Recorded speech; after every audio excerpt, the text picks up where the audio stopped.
जो टॉपिक हमारा है आज का वो डिस्प्लेसमेंट टाइम ग्राफ है। लेकिन डिस्प्लेसमेंट टाइम ग्राफ को स्टार्ट करने से पहले हम जो अपना लास्ट लेक्चर था एक्सेलेशन का, उस एक्सेलेशन के इस कंसोलिडेशन क्वेश्चन को डिस्कस करेंगे। तो क्वेश्चन को आप लोगों ने पहले रीड करना है और क्वेश्चन को देखेंगे क्वेश्चन में हमें क्या इंफॉर्मेशन गिवन है और एग्जामिनर हमसे क्या चीज़ पूछ रहा है। क्वेश्चन में अ पार्टिकल इज मूविंग ईस्टवर्ड, हमें बता दिया गया कि जो वेलोसिटी है इनिशियली वो ईस्ट की तरफ है 5 मीटर पर सेकेंड, और 10 सेकंड के अंदर वेलोसिटी चेंज हो जाती है 5 मीटर पर सेकंड किस तरफ, नॉर्थ की तरफ। फाइंड करनी है हमने एक्सेलेशन, और ऑप्शंस जो हैं उनमें मैग्नीट्यूड और डायरेक्शन, उन दोनों चीज़ों को कैलकुलेट करने को कहा गया है। अब सबसे पहला काम, मैं हमेशा कहता हूं कि विजुलाइज करना है चीज़ों को, तो बेहतर होता है कि डायग्राम को ड्रॉ करें और देखें ये वेक्टर्स हमारे पास कहाँ पर हैं। अब आप इनको ड्रॉ करें तो हमारे पास ईस्ट, वेस्ट, नॉर्थ और साउथ डायरेक्शन, इसमें जो वेक्टर है वो कहाँ पर है। A particle is moving eastward with velocity of 5 meter पर सेकंड, इसका मतलब पहले जो वेलोसिटी है वो ईस्ट की तरफ है और वो 5 मीटर पर सेकंड, इसको मैं v1 कह देता हूँ। और जो दूसरी वेलोसिटी है जो चेंज हो रही है 5 मीटर पर सेकंड, वो नॉर्थ की तरफ है, वो मेरे पास ये है, इसको मैं कह देता हूँ v2। और ये नॉर्थ की तरफ ये 5 मीटर पर सेकंड। अब मुझे फाइंड करनी है एक्सेलेशन। अब एक्सेलेशन का मतलब हमारे पास है rate of change of velocity. अब मैं सिंपल ये नहीं कर सकता 5 - 5 और मेरा आंसर आ जाए, आंसर गलत होगा, क्योंकि ये वेक्टर्स हैं और अगर वेक्टर्स हैं तो यहाँ वेक्टर फॉर्म में इसको सॉल्व करना पड़ेगा। तो जो डेल्टा वी आएगा वो delta we v2 minus v1 आएगा, v2 प्लस v1 नहीं आएगा। अब v2 माइनस v1 का मतलब क्या हुआ, v2 माइनस v1 का जो मतलब आपके पास यहाँ पर है वो ये है कि आप v2 के अंदर नेगेटिव v1 को ऐड करेंगे, जो आप सब्ट्रैक्शन ऑफ वेक्टर के अंदर सीखते हैं कि जब दो वेक्टर्स का डिफरेंस लेना है तो पहले वेक्टर को दूसरे वेक्टर के नेगेटिव में ऐड करो, पहले वेक्टर को दूसरे वेक्टर के नेगेटिव में ऐड करेंगे। तो अब आपके पास देखें जो वेक्टर है v2, इसमें v1 यहां पर ऐड नहीं होगा। अगर मैं इसको यहां पर ऐड कर दूंगा तो मैं v1 पॉजिटिव ऐड कर रहा हूं। v1 का नेगेटिव वेक्टर कहां होगा, v1 का नेगेटिव वेक्टर इसके ऑपोजिट होगा 180 डिग्री, दिस वन, ये नेगेटिव वेक्टर है। अब आप इसको ऐड करो इसमें v2 में, तो इस नेगेटिव v1 को उठाओ, इस नेगेटिव v1 को उठाओ और v2 में ऐड कर दो, तो यहां पर ये हेड टू टेल रूल में ये ऐड होगा, ये आएगा नेगेटिव v1। जब आप इसको नेगेटिव v1 को ऐड करेंगे तो अब आप कह सकते हो कि यहां से लेकर यहां तक ये आपके पास इनका रिजल्टेंट है, दिस वन। और ये रिजल्टेंट किसके इक्वल है, ये रिजल्टेंट डेल्टा v के इक्वल है। अब डायग्राम को बनाते साथ ही आपको डायरेक्शन पता चल गई कि जो चेंज इन वेलोसिटी की डायरेक्शन है वो कहां पर है, क्या वो नॉर्थ ईस्ट में है या नॉर्थ वेस्ट में है, वो नॉर्थ वेस्ट में है। तो मेन मसला इस क्वेश्चन में डायरेक्शन का है। अगर आप नॉर्थ ईस्ट में भी सॉल्व करोगे मैग्नीट्यूड सही आएगी कि जो बच्चे गलती से v1 को v2 में ऐड कर देंगे उनका रिजल्टेंट यहां पर आएगा, उनके मुताबिक डायरेक्शन नॉर्थ ईस्ट है। लेकिन हमने सम नहीं लेना, हमने डिफरेंस लेना है, और जब डिफरेंस लेंगे तो आपकी जो डायरेक्शन आएगी वो कहाँ आएगी, वो नॉर्थ और वेस्ट के दरमियान आएगी। तो डायरेक्शन आपको वेक्टर ड्रॉ करके पता चल गई। अब अगला काम आसान है। अब आप लोगों ने फाइंड करना है इस डेल्टा वी को, तो पाइथागोरस थ्योरम अप्लाई कर दें। तो जब पाइथागोरस थ्योरम अप्लाई करेंगे डेल्टा वी फाइंड करने के लिए, तो परपेंडिकुलर भी है बेस भी है, तो 5 का स्क्वायर प्लस 5 का स्क्वायर, और कितना टाइम है 10, तो 25 प्लस 25 50, ये under root of 50 divide by 10 आ जाएगा। अब थोड़ी सी जरा अप्रोक्सीमेशन करें, क्या 40 के करीब कोई ऐसा नंबर है जिसका अंडर रूट आपको पता है, 40 के करीब कोई ऐसा नंबर जिसका अंडर रूट पता हो, 49, और 49 का अंडर रूट क्या है 7। तो यहां पर आपके पास क्या आ जाएगा 7/10.7 मीटर पर सेकेंड स्क्वायर, ये मैग्नीट्यूड है। तो मैं आंसर क्या लिखूंगा, मैं आंसर लिखूंगा 0.7 मीटर पर सेकेंड स्क्वायर, किस डायरेक्शन में, इन नॉर्थ वेस्ट डायरेक्शन। ये आपके पास राइट आंसर है। ये रिलेटिव वेलोसिटी की तरह सॉल्व जरूर हुआ है लेकिन इसको रिलेटिव वेलोसिटी बोलेंगे नहीं। ये डेल्टा वी आपकी रिलेटिव वेलोसिटी नहीं है, ये चेंज इन वेलोसिटी है, उन दोनों का डिफरेंस है ये। क्लियर? समझ आ गया आपको मेथड? और गलती समझ आ गई, गलती इसमें क्या हो सकती है, डायरेक्शन में गलती हो सकती है। तो जब भी एक्सेलेरेशन के क्वेश्चन में वेलोसिटी के वेक्टर गिवन होंगे तो हमने v2 और v1 को ऐड नहीं करना, हमने उनका डिफरेंस लेना। और जब उनका डिफरेंस लेंगे तो तब आपके पास डेल्टा वी कैलकुलेट होगा, और डेल्टा वी कैलकुलेट होकर आपके पास एक्सेलेरेशन की वैल्यू फाइंड हो जाएगी। तो ये था एक्सेलेरेशन से रिलेटेड कंसोलिडेशन क्वेश्चन। अब चलते हैं हम डिस्प्लेसमेंट टाइम ग्राफ की तरफ। ये डिस्प्लेसमेंट टाइम ग्राफ में सबसे पहले एक आपको स्क्रीन पे क्वेश्चन नजर आ रहा है, क्या ये डिस्प्लेसमेंट टाइम ग्राफ पॉसिबल है? Is this graph possible? पहला क्वेश्चन मेरा आपसे। और अगर ये ग्राफ पॉसिबल है तो कब, किस केस के लिए, और अगर नहीं तो रीजन क्या है? पहले क्वेश्चन से स्टार्ट करते हैं। क्या ये ग्राफ पॉसिबल है डिस्प्लेसमेंट और टाइम का? क्या ये ग्राफ डिस्प्लेसमेंट टाइम का पॉसिबल है? अब जरा अपने आंसर को आपने चेक करना है।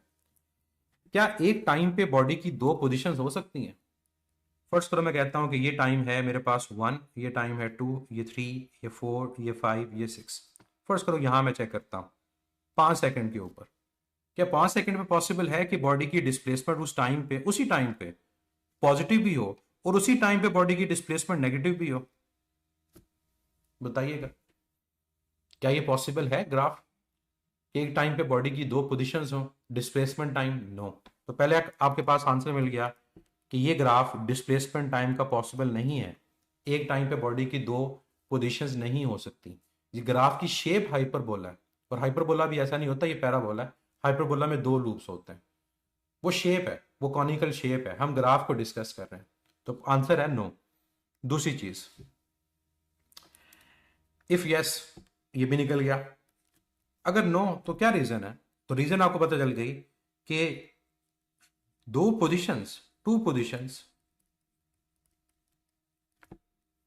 एट वन इंस्टेंट या वन टाइम इज इम्पॉसिबल। एक इंस्टेंट पे, एक टाइम पे एक बॉडी की दो पोजीशंस का होना पॉसिबल नहीं है, तो ये ग्राफ कभी नहीं होगा। तो अगर आपको कभी कोई क्वेश्चन आए कि which of the following displacement time graph is not possible, आपको पता होना चाहिए कि ये ग्राफ पॉसिबल नहीं है। इवन वेलोसिटी के लिए पॉसिबल होगा? नो। एक टाइम पर वेलोसिटी पॉजिटिव भी हो और उसी टाइम पे वेलोसिटी नेगेटिव भी हो, पॉसिबल नहीं है। डिफरेंट टाइम पे आपके पास डिफरेंट चीजें पॉसिबल हैं, एक टाइम पर ये पॉसिबल नहीं है। Displacement time graph, displacement time graph के लिए जो दूसरा नाम हमारे पास यूज होता है वो पोजीशन टाइम यूज होता है। इसको डिस्प्लेसमेंट टाइम कहते हैं, और डिस्प्लेसमेंट टाइम के अलावा इसको पोजीशन टाइम ग्राफ कहा जाता है।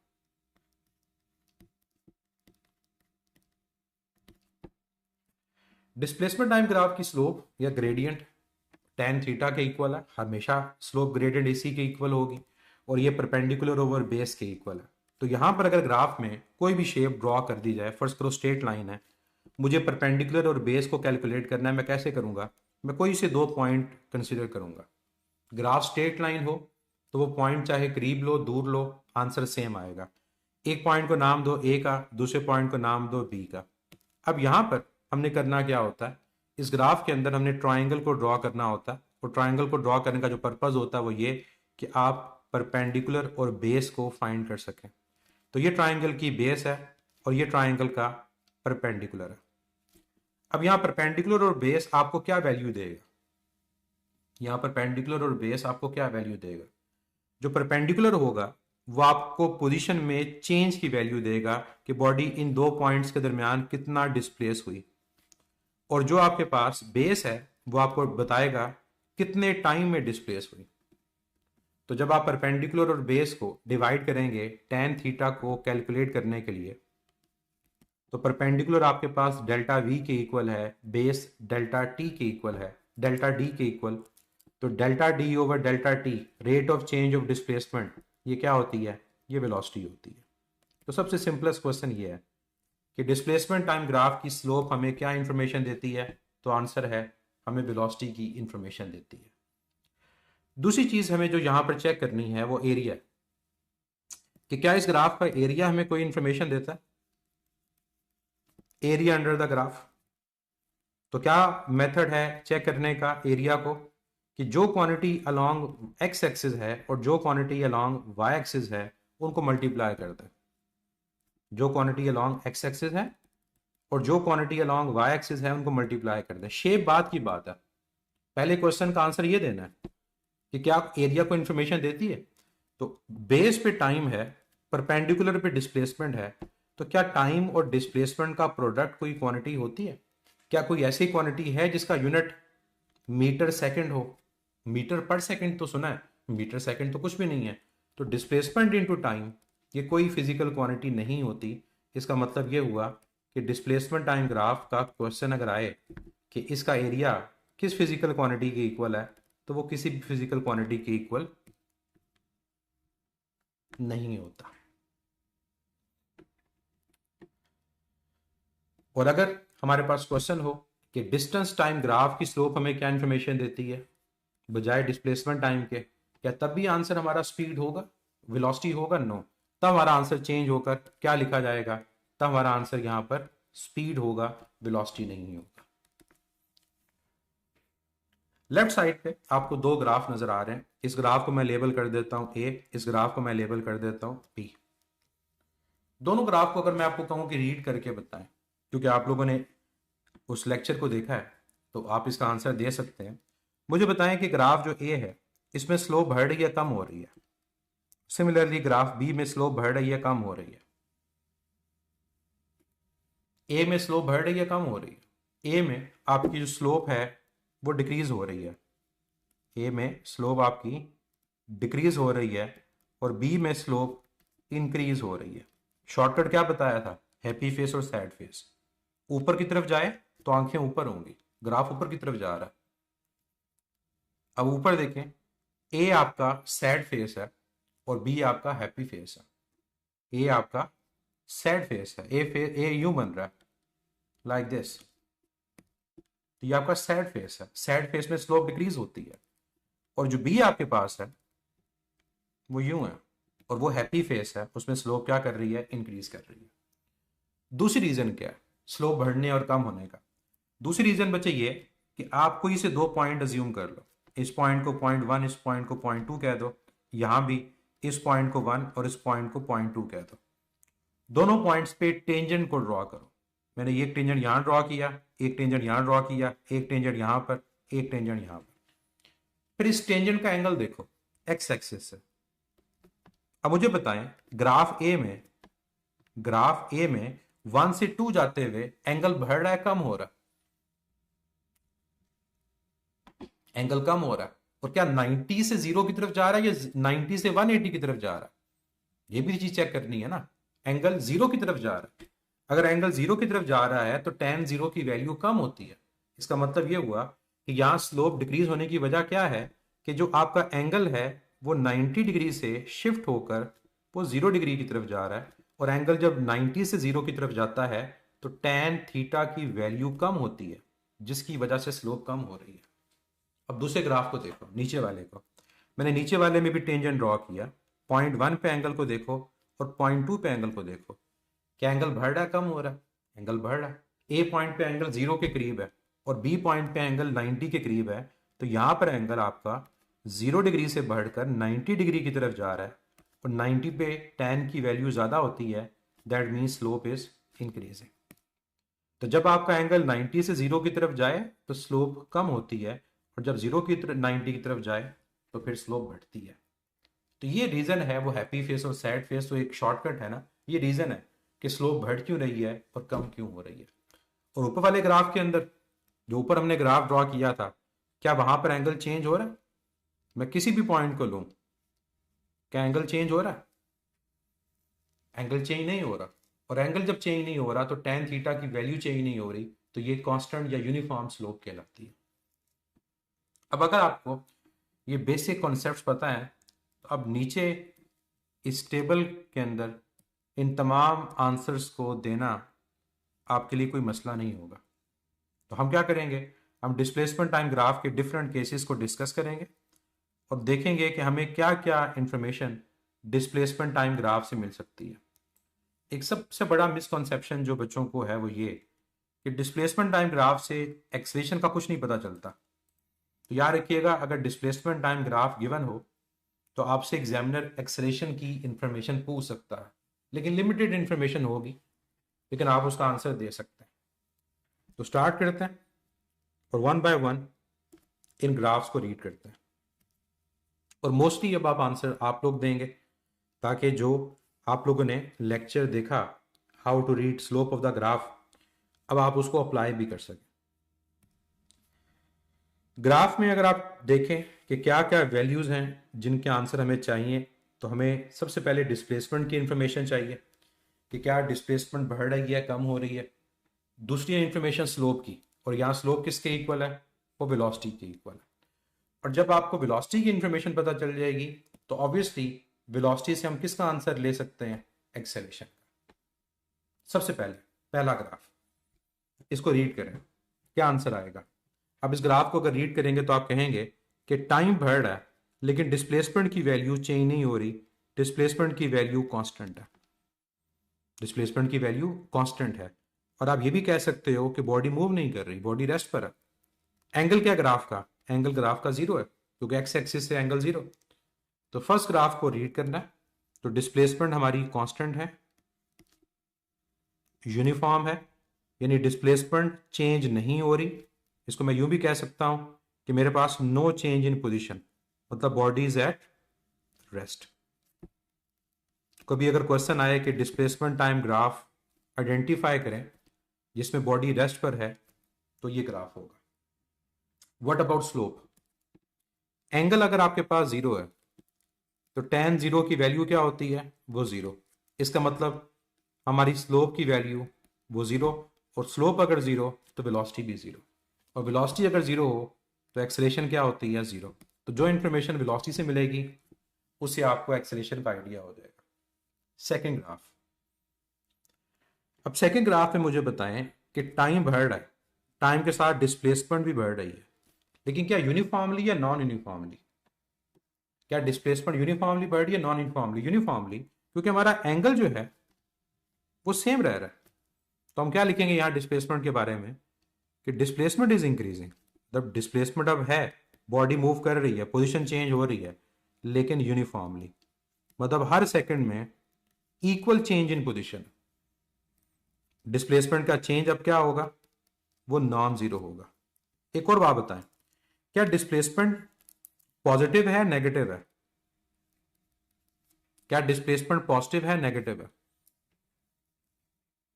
पॉजिटिव है, क्योंकि ग्राफ पॉजिटिव एक्स एक्सिस के ऊपर है, नेगेटिव एक्स एक्सिस पे नहीं है। और डिस्प्लेसमेंट का चेंज क्या है, डिस्प्लेसमेंट का चेंज पॉजिटिव है। अब आ जाओ स्लोप की तरफ। स्लोप में सबसे पहले एंगल को देखें। एंगल क्या है, कांस्टेंट है, तो स्लोप भी क्या है, कांस्टेंट है। इसका मतलब एंगल आपके पास अगर कांस्टेंट रह रहा है तो tan थीटा की जो वैल्यू होगी वो भी क्या रहेगी, वो कांस्टेंट रहेगी।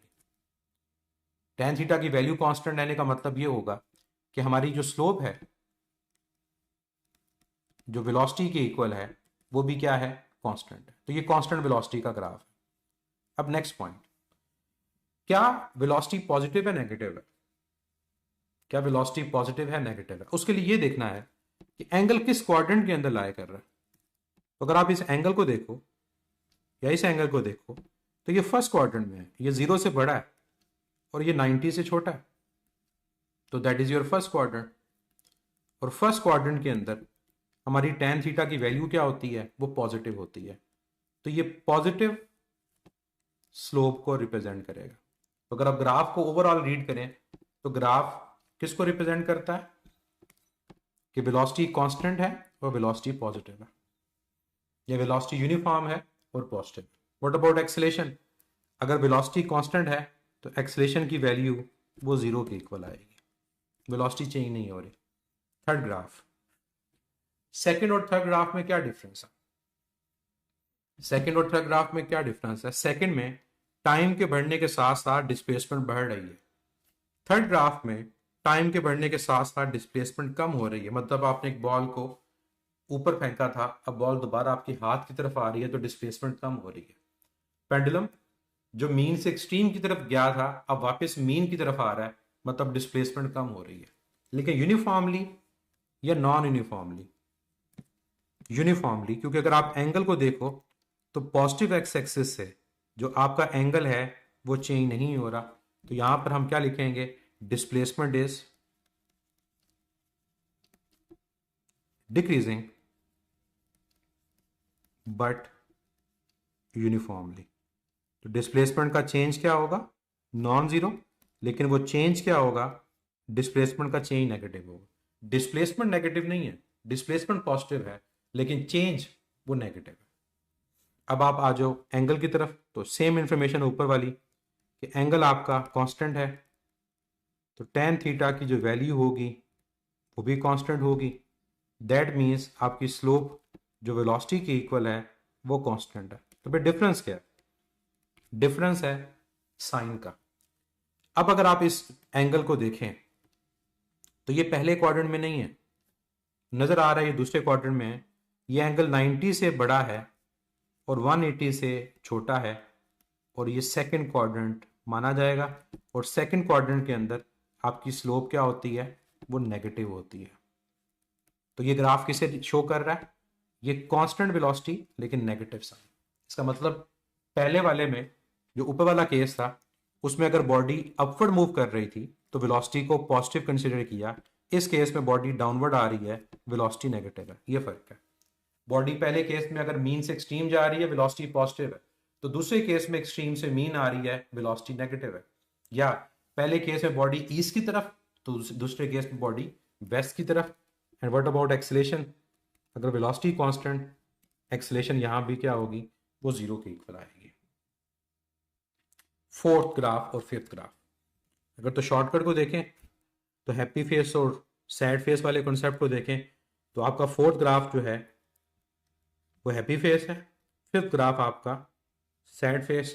फोर्थ इंक्रीजिंग स्लोप और फिफ्थ डिक्रीजिंग स्लोप।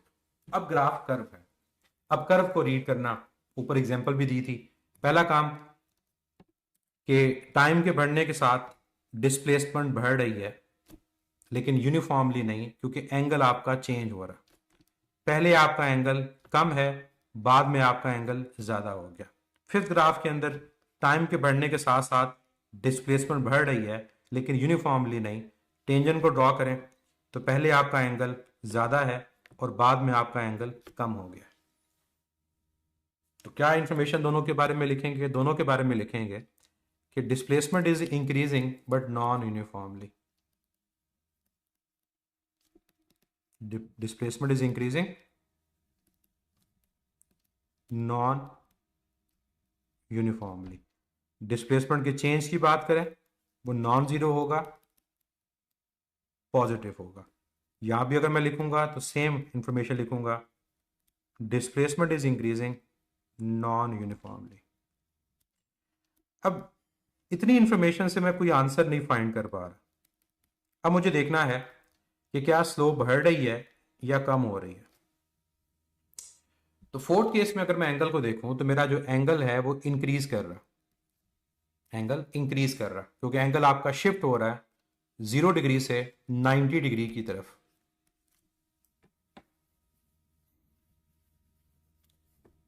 जीरो से 90 की तरफ आपका एंगल शिफ्ट हो रहा है।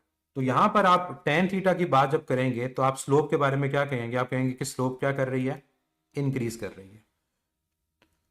अब स्लोप किसको रिप्रेजेंट कर रही है? स्लोप रिप्रेजेंट कर रही है वेलोसिटी को, तो हम कहेंगे कि वेलोसिटी इज इंक्रीजिंग, वो इंक्रीज कर रही है। लेकिन यहां वेलोसिटी का जो इंक्रीज है क्या वो यूनिफॉर्म है? वेलोसिटी एक जितना इंक्रीज कर रही है? तो आंसर होगा नो, क्योंकि एंगल आपका सेम नहीं है, एंगल चेंज हो रहा है। एंगल क्या हो रहा है? वो चेंज हो रहा है। तो यहां पर वेलोसिटी के बारे में क्या कहोगे? वेलोसिटी वेरिएबल है। अब पॉजिटिव है नेगेटिव है, एंगल को देखें तो आपका एंगल पहले क्वाड्रेंट के अंदर है। आपका जो एंगल है वो पहले क्वाड्रेंट के अंदर है, एंगल 0 से ग्रेटर है, 90 से लेसर है। इसका मतलब ये हुआ कि आपके पास वेलोसिटी क्या है? वो पॉजिटिव है। तो क्या इन्फॉर्मेशन यहाँ से हमें पता चली कि वेलोसिटी यूनिफॉर्म नहीं है, वेलोसिटी इंक्रीज कर रही है और पॉजिटिव है। वेलोसिटी इंक्रीज कर रही है और वेलोसिटी क्या है, positive. What about acceleration, acceleration के बारे में क्या इंफॉर्मेशन होगी? अब एक्सेलेरेशन के बारे में आप ये कहेंगे कि वेलोसिटी अगर चेंज हो रही है तो एक्सेलेरेशन प्रेजेंट है। अब चेंज इन वेलोसिटी प्रेजेंट है तो एक्सेलेरेशन भी प्रेजेंट है। क्या एक्सेलेरेशन पॉजिटिव है नेगेटिव है? क्या एक्सेलेरेशन पॉजिटिव है या नेगेटिव है? पॉजिटिव है। क्यों? क्योंकि वेलोसिटी पॉजिटिव में इंक्रीज कर रही है, और वेलोसिटी पॉजिटिव में इंक्रीज करे, ये कल हमने केसेस पढ़े थे, तो एक्सेलेरेशन क्या है, वो पॉजिटिव है। तो ये दोनों इंफॉर्मेशन हमें डिस्प्लेसमेंट टाइम ग्राफ से मिली। अब आ जाओ फिफ्थ की तरफ। फिफ्थ के अंदर टाइम के बढ़ने के साथ डिस्प्लेसमेंट बढ़ रही है, डिस्प्लेसमेंट कम नहीं हो रही, स्लोप कम हो रही है, दोनों में डिफरेंस है। डिस्प्लेसमेंट बढ़ रही है तभी तो हर टाइम के ऊपर जो वैल्यू है वो पहले से ज्यादा हो रही है। अगर डिस्प्लेसमेंट कम हो रही है तो ग्राफ नीचे की तरफ जाएगा। वो आगे दो ग्राफ आएंगे, सिक्स और सेवंथ आपको नजर आ रहे हैं। उन दोनों के अंदर टाइम के बढ़ने के साथ साथ डिस्प्लेसमेंट की वैल्यू कम हो रही है। तो डिस्प्लेसमेंट का कम होना और स्लोप का कम होना, ये दोनों चीजें डिफरेंट है। अब एंगल की बात करते हैं। तो यहां पर एंगल आपके पास क्या कर रहा है फिफ्थ ग्राफ में? फिफ्थ ग्राफ में एंगल आपका डिक्रीज कर रहा है। क्यों? क्योंकि वो 90 से 0 की तरफ शिफ्ट हो रहा है। तो टेन थीटा के बारे में क्या कहेंगे? स्लोप आपकी डिक्रीज करेगी, क्योंकि 0 की तरफ टेन थीटा की वैल्यू कम होती है। तो यहां स्लोप की इंफॉर्मेशन मिल गई। स्लोप वेलोसिटी है, वेलोसिटी डिक्रीज कर रही है। एंगल को देखें, एंगल आपका फर्स्ट क्वाड्रेंट के अंदर है, और एंगल आपका फर्स्ट क्वाड्रेंट में है, तो दैट मीन्स आपकी स्लोप यहां पर पॉजिटिव है, वेलोसिटी पॉजिटिव है। तो फोर्थ और फिफ्थ ग्राफ में डिफरेंस पता चल गया। फोर्थ में वेलोसिटी बढ़ रही है, फिफ्थ में वेलोसिटी कम हो रही है। लेकिन कॉमन चीज क्या है, दोनों में वेलोसिटी क्या है, पॉजिटिव है। अब आओ एक्सेलेरेशन की तरफ। वेलोसिटी का change non zero, acceleration non zero. लेकिन क्या एक्सेलेरेशन पॉजिटिव या नेगेटिव? अब क्या एक्सेलेरेशन पॉजिटिव है नेगेटिव है, ये बताएं। अब एक्सेलेरेशन नेगेटिव है, क्योंकि वेलोसिटी डिक्रीज कर रही है। तो वेलोसिटी अगर डिक्रीज करे पॉजिटिव में तो एक्सेलेरेशन नेगेटिव होती है, क्योंकि डेल्टा भी नेगेटिव आता है। अब सिक्स और सेवन ग्राफ, ये आपके लिए मसला नहीं होना चाहिए। सिक्स ग्राफ क्या रिप्रेजेंट कर रहा है? सिक्स ग्राफ रिप्रेजेंट कर रहा है कि टाइम के साथ साथ डिस्प्लेसमेंट की वैल्यू डिक्रीज कर रही है, लेकिन ग्राफ कर्व है तो नॉन यूनिफॉर्मली डिक्रीज कर रही है। तो डिस्प्लेसमेंट का चेंज नॉन जीरो है, लेकिन डिस्प्लेसमेंट कम हो रही है तो डिस्प्लेसमेंट नेगेटिव है, चेंज नेगेटिव है, डिस्प्लेसमेंट नेगेटिव नहीं है। और सेवन ग्राफ के अंदर भी ये इंफॉर्मेशन कॉमन होगी कि यहां पर भी डिस्प्लेसमेंट नॉन यूनिफॉर्मली डिक्रीज कर रही है, तो डिस्प्लेसमेंट का चेंज नॉन जीरो है और नेगेटिव है। फिफ्थ में एक्सेलेरेशन नेगेटिव है। ये कल केसेस बताए थे कि वैल्यू कम हो रही है वेलोसिटी की पॉजिटिव में, तो पॉजिटिव में वैल्यू कम होने का मतलब क्या आएगा, चेंज इन वेलोसिटी नेगेटिव, तो एक्सेलेरेशन नेगेटिव। अब सिक्स ग्राफ में जरा एंगल को देखें। अब जरा ध्यान से इस चीज को देखिएगा। टेंजेंट को ड्रॉ करें, यहां टेंजेंट ड्रॉ किया और यहां टेंजेंट ड्रॉ किया। टेंजेंट ड्रॉ करने के बाद आपने पॉजिटिव एक्स एक्सिस से एंगल देखना। मुझे बताएं एंगल क्या हो रहा है, बढ़ रहा है कम हो रहा है? सिक्स ग्राफ में एंगल बढ़ रहा है या कम हो रहा है? एंगल कम हो रहा है, लेकिन 90 की तरफ जा रहा है। एंगल कम हो रहा है लेकिन 90 की तरफ जा रहा है। तो आप एंगल के बारे में यहां पर लिखोगे कि एंगल इज डिक्रीजिंग। सिर्फ एंगल को बढ़ने या कम होने से टेन का आंसर नहीं देना, ये देखना कि कहां कम हो रहा है। तो एंगल 180 डिग्री से 90 की तरफ जा रहा है, यहां वो 180 के करीब है और यहां वो 90 के करीब है, और 90 की तरफ स्लोप बढ़ती है। तो स्लोप बढ़ेगी तो टेन थीटा की वैल्यू बढ़ेगी। फिर एक और शॉर्टकट बताया था आपको, हैप्पी फेस सैड फेस। नीचे की तरफ आना है तो आंखें नीचे, ये हैप्पी फेस है और ये सैड फेस है। तो यहाँ टेन थीटा बढ़ेगा, दैट मीन्स हमारी स्लोप यानी वेलोसिटी की वैल्यू भी बढ़ेगी। अब एंगल को देखो किस क्वाड्रेंट के अंदर है। ये एंगल आपका सेकंड क्वाड्रेंट के अंदर है। ये 90 से बड़ा है और 180 से छोटा है। सेकंड क्वाड्रेंट के अंदर स्लोप क्या है, वो नेगेटिव है। तो इंफॉर्मेशन पता चल गई, वेलोसिटी बढ़ रही है और नेगेटिव, वेलोसिटी बढ़ रही है और नेगेटिव है। अब एक्सेलेरेशन का आंसर, वेलोसिटी का चेंज प्रेजेंट है, एक्सेलेरेशन प्रेजेंट है, लेकिन क्या पॉजिटिव है नेगेटिव है? क्या एक्सेलेरेशन पॉजिटिव है नेगेटिव है? तो आंसर होगा नेगेटिव है। ये कल केसेस बताए थे कि वेलोसिटी बढ़ रही है नेगेटिव में, और वेलोसिटी जब नेगेटिव में बढ़ती है तो एक्सेलेरेशन वो नेगेटिव होती है। ये आप वैल्यू से भी चेक कर सकते हो। वैल्यू नेगेटिव में बढ़ने का मतलब क्या है कि पहले -10 थी फिर -20 हो गई, पहले -10 थी फिर -20 हो गई, तो -20 और -10 का चेंज फाइंड करो तो -10 आएगा, तो एक्सेलेरेशन नेगेटिव।